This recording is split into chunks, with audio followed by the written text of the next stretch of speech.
Hi everyone, it's Mark at LeagueAthletics.com here. Also here with me is Mike from League Athletics. Mike's going to be taking your questions in the GoToMeeting panel. So if you're looking at your screen on the right-hand side, you should have a panel there, and there's going to be an option for some questions. You can throw those questions in there, and Mike will be answering those as we go through this session. And today's session specifically is going to be on security and passwords. So this is going to cover everything from coach and manager logins to individual member logins to obviously administrative roles in the website and how they should be used. So I am going to go through starting with the master password, some of the generic passwords and how they work. And then we'll work our way into some of the admin roles that we have within the site. Okay. So obviously, as you know, when you get to your site and you need to log in, you're going to do that through the top right corner of the site. You can see that I'm already logged in here as the admin of the site.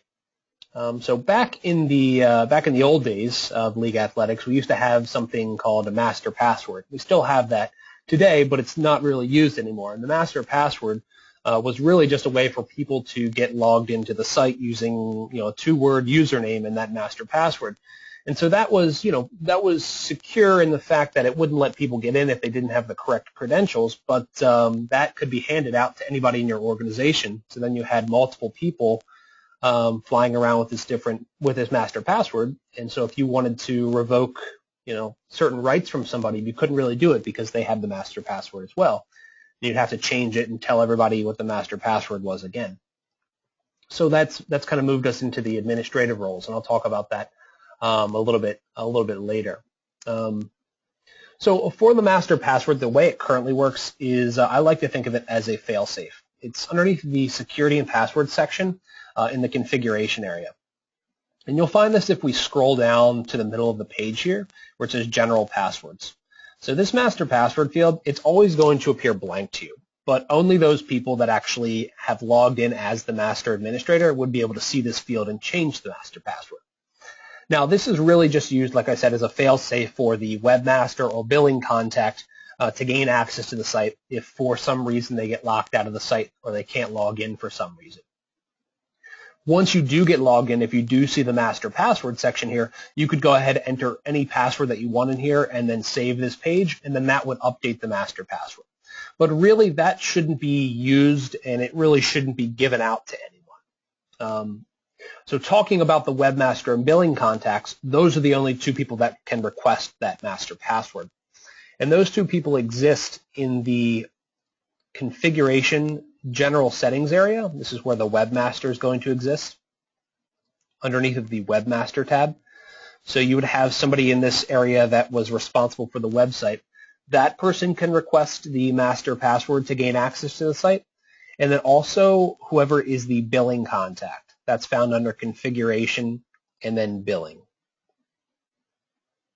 Okay, so you'd also have some information here. You'd probably have a different email address here for the treasurer or whoever is responsible for paying for the site. And those two people can request access to that master password. And what that ultimately is going to do is allow you to get back into the site if you've gotten locked out, and then you can set up some administrative roles and configure your security process. So that's the master password, how it exists today. Again, it really shouldn't be used or given out to anybody. It's kind of that fail-safe process. Okay, so what I want to do is flip back to that configuration and security page. And I was talking about the general passwords here, and we mentioned the master password, but there are some other general passwords here, the officials password and the roster password. The officials password is something that can be set up that would allow all of your refs to use so they could log into the officials area on the site, and this would allow them to view official schedules. This is just a generic password, again, for referees to log in. Really, referees should be using their email address and their own personal password that's on their record, but if you needed to give somebody access to log in and view schedules, maybe like an assigner or somebody who's just, an overview of official schedules, you could set an officials password here. And again, this would be used on the officials login page. Then you have a roster password. Typically this isn't used, but it can be in certain cases. So this is a generic password that can be used for somebody to log in and view any roster on your site. Typically this is only used if you have maybe recruiting profiles, or you have somebody that's responsible for checking rosters but not really doing any type of editing. This would allow them to log into any roster and view the information on that roster. And then optionally you can add a roster prompt, which will kind of prompt somebody and say, okay, what's our mascot? And then that would give them a hint as to what the password would be for the roster there. Okay, so those are some of the generic passwords. Typically they aren't used very much. Everybody should be logging with their email address and personal password, but they are there for special cases. Okay, so let's talk about team passwords. So the password that you're going to use for a team, or the person that's going to use a password to log into a team, is obviously going to be the coach or the manager, and then you have the parents or players that are going to log into to the roster. And when these people log in, they should be using their email address and their personal password again. So we used to have a coach's password where you could assign a password to an individual team, and that would allow them to log in with a username and that password. But we've changed that, and now they should be logging in with their own email address and their own password. And so basically, when you go ahead and assign a coach to a team or a manager to a team, they automatically get rights to go ahead and manage the team that they're assigned to. And these items right here, the coach and manager rights, all of these checkboxes, these are global settings that you can apply to all of the coaches and managers in your organization. So this is things like, do you want them to edit facilities? Would you like them to make roster assignments? Would you like them to edit pictures or add pictures to their team page? So once you have managers assigned to their team, they'll be able to log in, view the roster, and do different things with their team. And you can turn on or off these global settings for all managers for all teams. Okay, so this is where the coach and manager rights are going to be. You don't need to set up a security role for coaches and managers. They already have rights once they're assigned to the team. Now, once you have coaches assigned to a team, there's going to be additional rights that you can set per team. That can be found in the teams area under divisions and teams. Now, in the divisions and teams section, we can go ahead and click on one of these team names.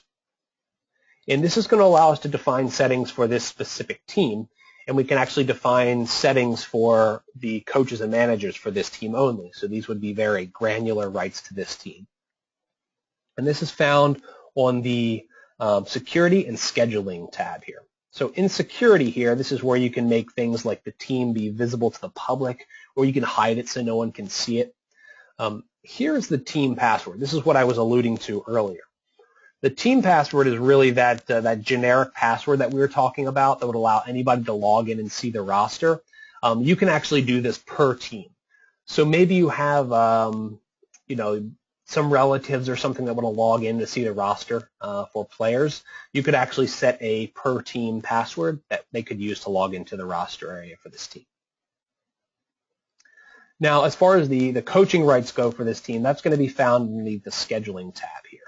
So down at the bottom, we're going to have coach and manager rights again. And you're going to see things like add edit practices only, or add games or edit games. So these are the things that you can check off to allow coaches to modify events for this team. So maybe you only want the older age group coaches to modify the games and practices. In that case, we'd want to do these two here to be able to add and edit games and practices. If this first checkbox here that says add, edit, practices only is selected, the only thing this coach is going to be able to do, or manager is going to do for this team, is be able to add or edit practices, regardless of any of the other events that are included on their schedule. Okay, so that would allow you to set up the games, and they could then only modify practices. They couldn't modify the games that were scheduled.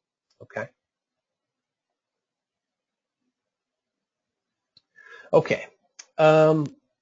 So this is the building block for your teams. You got the coaches in here. They have rights to all of the scheduling functionality, assigning rosters, everything that you would have set in those global parameters in the security and password section. But now the kind of the bigger piece of the puzzle is your administrative roles. So these are going to be things like the webmaster or the treasurer or somebody that needs to oversee an entire division perhaps. And these things are going to be set up in the security and password section underneath of the admin roles option. So the way that admin roles work is you define a role and you set certain parameters on that role. Okay, so we're gonna name a role something like treasurer, and it's going to be named by function, not really by a person's name. Although you could do either. I know in some cases there's you need to have a certain role specific to one person, but in most cases they're going to be just general roles like a treasurer or a registrar. Then inside of these roles, we're going to give them specific functionality. And once we've set up that functionality, we can assign these roles to people that exist in our database. Okay, so let's take a look at one of these roles. So in order to create one, we would have clicked the Add New button, and this would allow us to define one. But for now, I'm just going to highlight Registrar here, and I'm going to click the Edit button so we can actually see the settings here. So as you see here, I've created one called Registrar. I've just named it very generically here. Here in this section, this is where we're going to add people to this role. We can do that now. We can do it later. You can remove people from this role eventually if you want to. But for now, let's take a look at the different settings that we've got set up here. So down underneath of role settings, we've got all of the tabs that you'd see at the top here. So you see like configuration, messaging, teams, etc. If we go down here, we can actually take a look at these different panels, and we can set up the different rights and responsibilities that somebody would have within those different tabs at the top of the site. So because we're a registrar, typically you're going to have everything selected in the registration and forms section, and you're probably going to have some member stuff selected as well, like being able to edit members or look up members in the database. You may have some messaging functionality included here, perhaps not, but that's entirely up to you. And these roles are really flexible, so you can give, some additional rights. You can pull back on some things. It's really up to you how you set these up.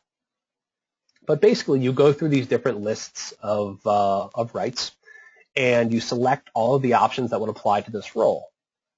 And down at the bottom here, you would click Submit to save this. Now, once you've saved a role, there's a couple of different ways to apply it to somebody's record. As I mentioned, you can do it here in the Add Users area. So basically, I could click Add User. This gives me a list of everybody that exists in this website here that I could assign to this role. We could say that we want to add Abby Smith to this role. Now, when I submit this, Abby is going to have these rights. So when she comes back to the site and she logs in with her email address and her own personal password, she'll have whatever other rights she had, whether it's just access to her family account, but she'll also have these security rights on top of that. So she doesn't have to worry about any additional passwords or anything like that. And you as the administrator, you don't have to give them a password. They already have one based on their personal profile. So let's leave Abby attached there. I'll go down to the bottom here and click Submit to save. So now on the list, we can see next to Registrar that we have one person assigned to the Registrar role. And then we can see that we have two people assigned to the Master role. And for Master, you can see that I've just selected everything here. So this basically gives whoever has this role access to everything in the website. So you can typically have your webmaster and your billing contact attached to that role as well. One thing that I wanted to point out here was the board option. You don't really need to create a board security role unless they have additional rights to do things within the site. Everybody who's already assigned to the board members team has rights to get in there and access the board forum. So that functionality that's specific to the board team. So you don't have to create a security role unless you're giving them additional rights. Okay, so the other way that you could assign somebody to a role is actually going into their personal profile. You can find that by actually going to Admin, Members, and then Lookup Members. So let's take a look at my own record here. And so I've found myself. I'm going to click on my name here. And then inside my record, I'm going to go to the Security tab. So you can see here that I'm currently assigned to the master admin role. Now at this point, there's really no reason to give me another role because I already have access to everything based on the master rights. But if I wanted to change my own personal role, or if somebody wanted to change my role and maybe perhaps make me the registrar, then what they could do is they could control click to take off the master security role and then click on registrar and then submit to save. So now if I were to log back out and log back in, we'll see that I only have rights to specific functionality for the registrar. So I've signed out of the site completely. I'll click sign in at the top here, and I'll log in with my email address and password.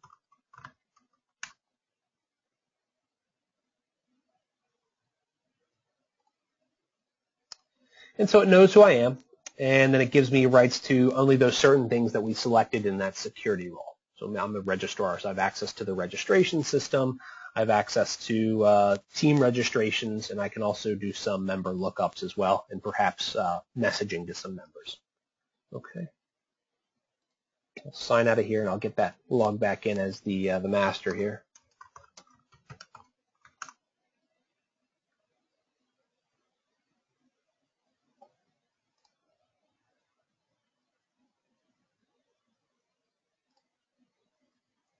Okay, so let me take that role off of my record real quick here.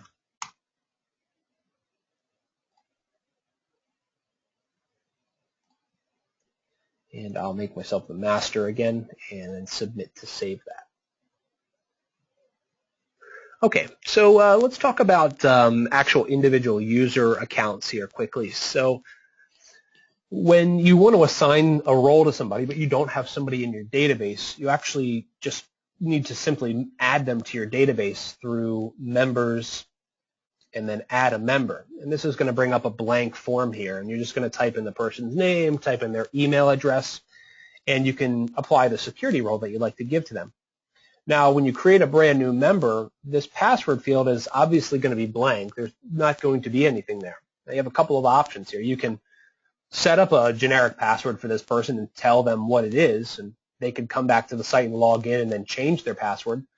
But the easier option is probably just to set them up as a user and then let them create their own password. And the way that would happen is that somebody would come to the website. I'll sign out here to show you how it's done.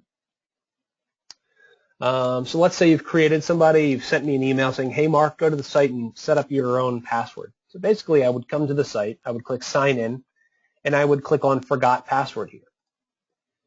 And this would take me to a page that would allow me to enter in my email address and then click submit. And if I were to do this, so I'll enter in Mark K.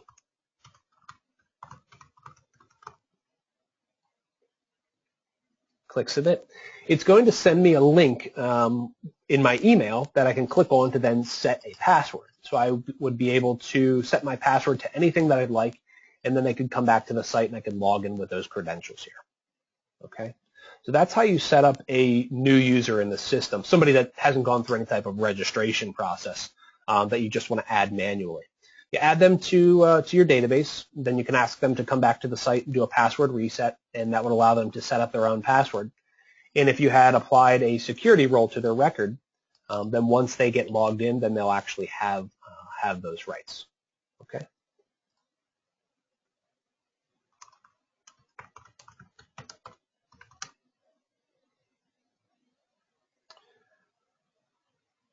Okay, so I've gone through most of the security settings here. I want to open it up here to Mike so we can take a look at some of the questions that we have and maybe dig into some of these things a little bit deeper. Okay, well, let's start. One of the first questions that came through is if a manager or a team management is allowed to add or edit facilities, are there any restrictions placed on what facilities they have access to, or is it kind of across the board all facilities? Yeah, so yeah, they don't have. There's no restrictions on that. They would just be able to modify any of the facilities. So basically, they can add a new facility to the site, or they could modify a facility. In terms of modifying a facility, they wouldn't be able to delete that facility, but they would be able to set the status on that facility. Okay. One other question is, So is there, for coaches and managers, for game or event types other than games or practices, let's say a scrimmage, do you have to have a security role for that, or does that fall under the team rights where you have access to edit games? So think of it as, I guess, a custom game title or type. Sure. Yeah, within the website, actually in general settings, you have options to specify non-game types. So we already have a kind of a default list here for you. This includes practice, scrimmage, tryouts, etc. And so these are things that would be considered non-game. So if you have the ability to edit, add or edit practices, you would have the ability to modify these things, but you wouldn't be able to add scoreable game type of events to the schedule if you didn't have that right. Okay, great. Here's an interesting one. Who has access to the visitors log? Sure, that's a good question. So anyone with the, let me actually make sure I'm using the correct terminology here.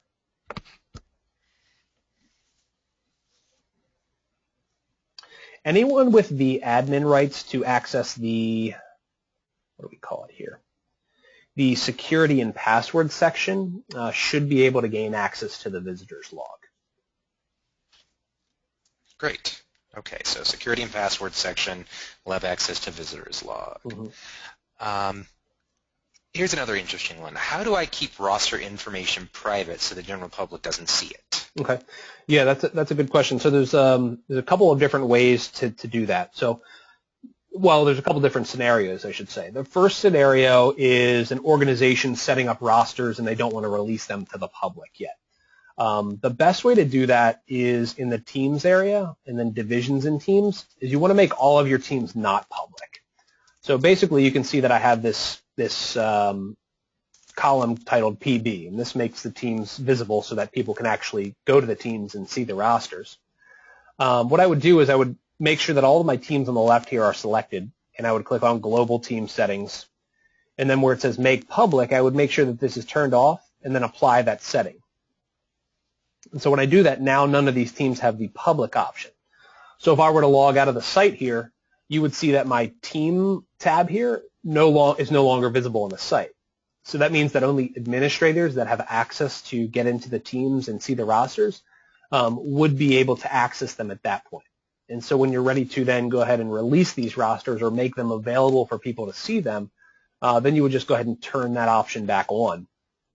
And then that would make that Teams tab public again or visible on your website.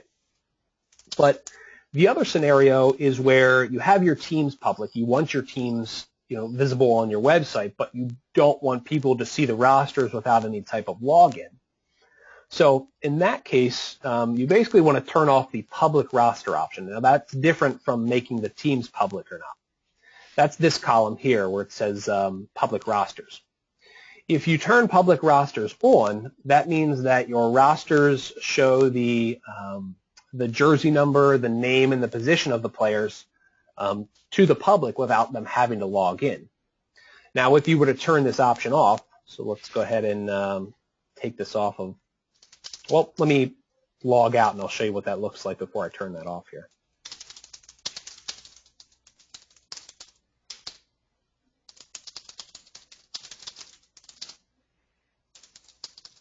So because this team has public rosters, you can see that it shows me just a minimal amount of information without having to log in. You can see the coach's name, I can see the player's name, their position, also a jersey number if they had one.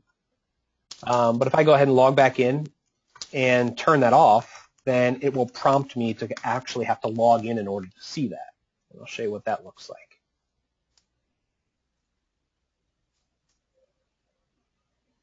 So to do that, we're going to go to Divisions and Teams. I'm going to edit black 1 here.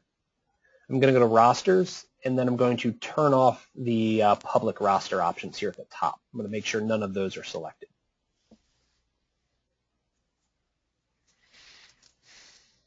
And so if I sign out, then I go to Team Black 1 and click on the roster option.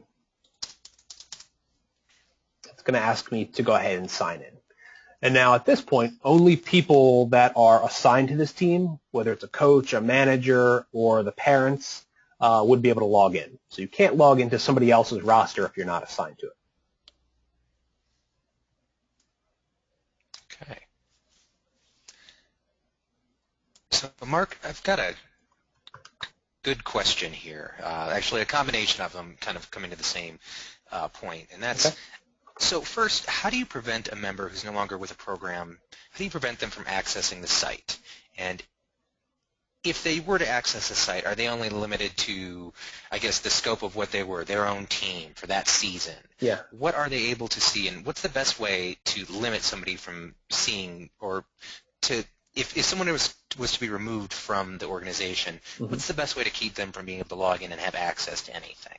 Sure. So basically, the first, well, there's a couple of different things here. So if somebody had administrative rights at some point, you could very easily just take those rights away from them. And we discussed that earlier in the security and passwords area. Let's say that we removed Abby as the registrar. We would just edit this role, uncheck Abby as the registrar, and we would submit this. And that person could come back to the site and certainly log in, but they would no longer have those rights. But let's say that Abby, for example, is no longer involved in the organization. We need to prevent that person from even logging into their account or accessing the site.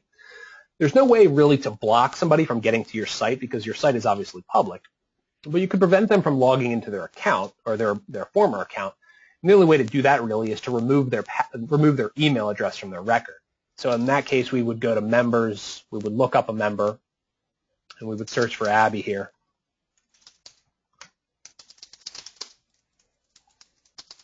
And then in Abby's record here, we would just go ahead and delete the email. Now, you can't log into the site without an email address and a password. So if we take the email address away from this person, they can't request a password, and they can't get logged in. Now, this isn't to say when you set up a new registration program, this person could certainly come back, set up a brand new account with a with that same email address, and they could create a duplicate account. They wouldn't be able to get back into their old account that you've kind of modified here. Okay.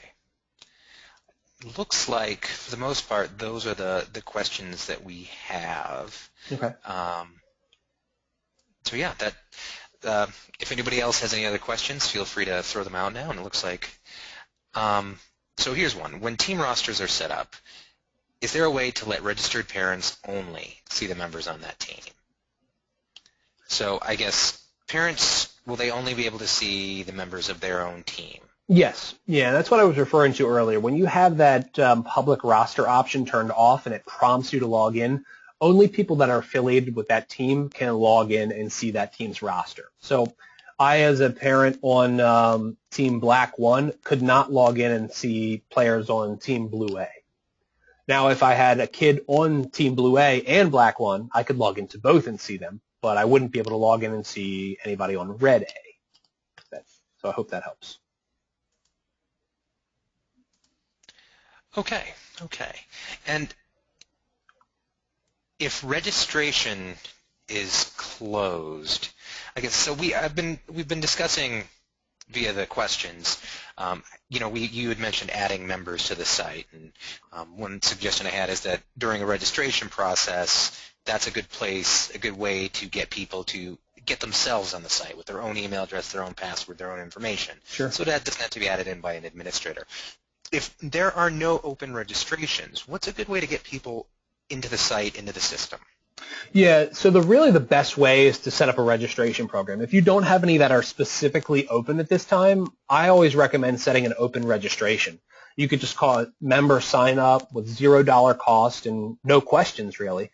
And that's going to allow somebody to sign up and enter all of their personal information and also determine if they want to get text messages or not. And then they're going to be in your database from there. So you don't have to worry about adding them in manually. Excellent. That's exactly what I was looking for.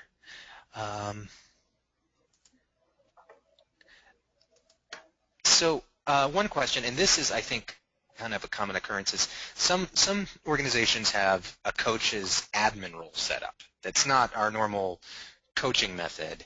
And just in discussing some of the limitations to that or some issues with that,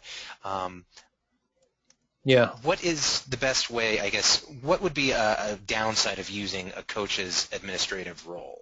Yeah, well, there's really no reason. What you're going to end up doing is when you set that up, you're going to end up limiting your coaches to the functionality that they have. Because what happens when you have conflicting roles, such as an admin role versus a coach or manager rights, we're always going to default to kind of the lesser amount of security that you have. And setting up a role, an admin role for a coach, you're not going to be able to apply that directly to a specific team, and you're not going to be able to apply specific functionality to that team. So if you were to do that, you might make a few things wide open for different teams, so all coaches could get in there and do different things for different teams, just using that admin role, but you're also not going to be able to apply specific functionality per team. And it just creates more work for you as well because there's no reason to do that. You're going to have to assign the coaches to teams anyway, and they already have rights when you assign them, so there's no need to give them any additional type of administrative role. Great.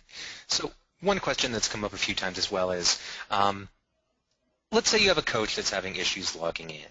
Is there a way, now we've mentioned, there's no generic password to give them to get logged in, but what's the best method, let's say from an administrative point of view, if you need to just go in and set a password for someone and give that to them to use? Sure. So in that case, you would assign somebody to the team. So you'd have to add somebody manually to a team or add somebody manually to your database, members, and then add a member. And then once you've added the member, then you would go into the member's record. Let's take a look at Abby again.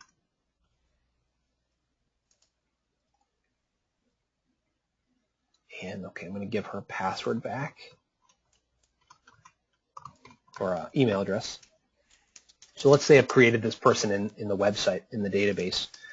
Then we need to assign them to a team. And let's say they're the coach of Red A. And then in the security section, we could just type in a password for them. Even though they might have something here, we don't know what it is because we can't see it. You could just type something in here like, their last name and some numbers, some combination of numbers. And then you could provide it to that person, and they could use that to get logged into the site. And once they were logged in, they can always go into their member account, and they can change their own personal password to whatever they'd want it to be. Great. So, and this actually brings up a good question. Let's say you have a coach that's also maybe holds an administrative role in the system, like they're the master scheduler or something like that. Mm-hmm. Yeah. Now, they have their coach's role. Would you then apply a specific security role to them? Yeah, I mean, if they had a specific role, like they were the scheduler, I would probably give them a more elevated admin role. And then they would use that to log in. At that point, they should have rights to cover everything that they need to do, in addition to their coaching rights. Okay, good. So, and there shouldn't be a conflict there between a coach's role and an administrative role. Not in that scenario with a scheduler. No. Great. Okay, well, I'm looking here, and it looks like we have reached the end of our questions. So if anybody else has any questions, last call. Feel free to get them submitted. Yeah, and if you don't have questions now, or you think of something when we get off the webinar, feel free to reach out to us and let us know. Mike and I are here, available to answer those questions. You can submit them right through the support ticketing system within your website, or email us at support@LeagueAthletics.com for sure. One final thing, Mark, if you don't mind, since we have a few minutes. I had a request to just maybe show a really quick walkthrough of how that zero-cost member registration would work to get people in the system. Yeah, I can do that.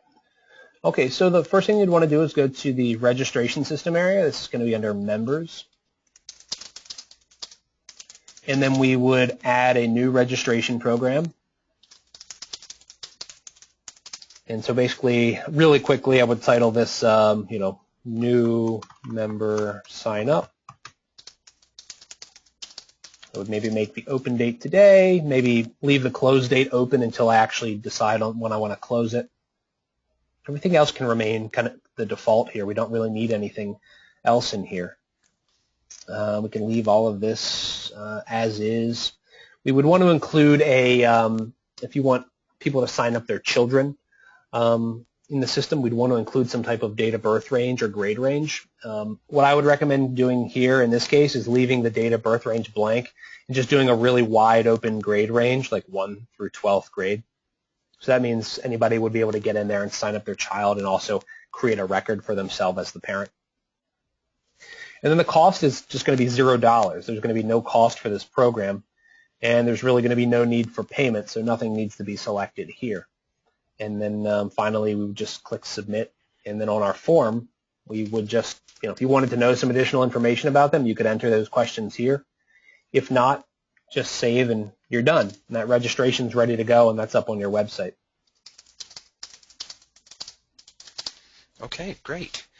That looks like it does it for the questions. Okay, great. Well, that was a pretty quick session today. But I thank everybody for taking some time, and sorry about the reschedule on that. But I appreciate you taking the time to learn a little bit more. Again, if you have some additional questions for us, if you have follow-up questions, or you want to just confirm something, feel free to reach out to us. Mike and I are here to assist. Contact us at support@LeagueAthletics.com or through the support ticketing system right in your website. But we will have another session next month. I think we're talking about Team Machine next month, Mike? Yes, as a matter of fact, we are. Next month will be all about Team Machine. Okay, great. So that'll be a really cool introduction to the single team application that we have called Team Machine. You can check that out in advance by going to teammachine.com if you'd like. But again, thanks everybody. We'll talk to you soon. Take care. Thank you, everyone.